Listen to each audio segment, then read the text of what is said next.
Affaire Tanzanie, Guinée, fin de l'audience devant le jury d'appel de la CAF.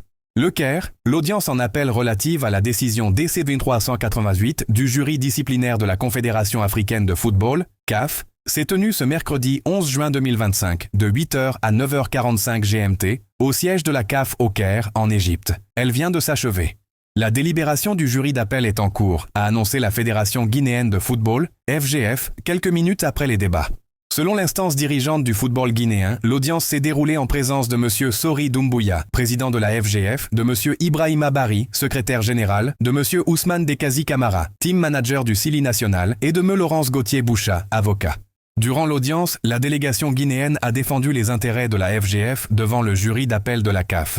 La partie tanzanienne aurait également été représentée. Cette procédure fait suite à la réclamation déposée par la Fédération guinéenne de football concernant l'utilisation, lors du match éliminatoire de la CAN Total Energies Maroc 2025, disputé le 19 novembre 2024 entre la Tanzanie et la Guinée, d'un joueur non identifié sur la liste officielle. Cette irrégularité a été signalée par le capitaine du Sili national et appuyée par le sélectionneur Michel Dussuyer. Nous y reviendrons. Lamine Guirassy suspendu de la pratique journalistique pour diffusion d'une fausse alerte sismique.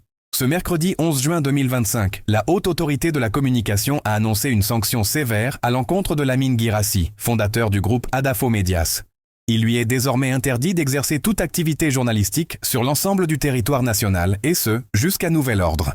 À l'origine de cette mesure, la diffusion par M. Guirassy d'une fausse information concernant un prétendu séisme de magnitude 7 qui aurait touché le quartier de Petit Simbaya, dans la commune de Ratoma.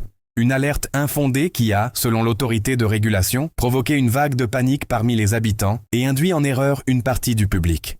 Dans un communiqué officiel, la HAC précise que cette décision s'appuie sur les dispositions des articles 98 et 106 de la loi organique L 2010-02 CNT du 22 juin 2010 relative à la liberté de la presse, ainsi que sur l'article 52 de la loi L 2020-10 AN de juillet 2020, qui définit les pouvoirs et missions de la HAC.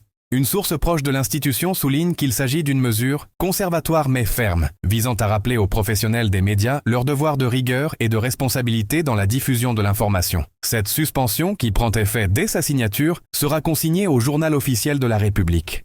Cette décision s'inscrit dans un contexte de renforcement de la régulation des médias en Guinée, où les autorités multiplient les rappels à l'ordre face aux dérives observées sur les plateformes numériques et dans certains organes privés. À ce jour, Lamine Guirassy, l'une des figures majeures de l'audiovisuel guinéen, n'a pas encore réagi publiquement. Il convient de rappeler que son groupe, Adafo Medias, figure parmi les médias suspendus en mai 2024.